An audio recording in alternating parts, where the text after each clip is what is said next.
లోకం ఒక మాయని తెలుసుకున్నాను. ఏది నా సొంతం కాదనుకున్నాను.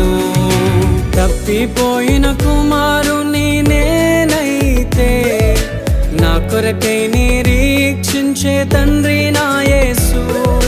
తప్పిపోయిన కుమారుని నేనైతే నా కొరకై నిరీక్షించే తండ్రి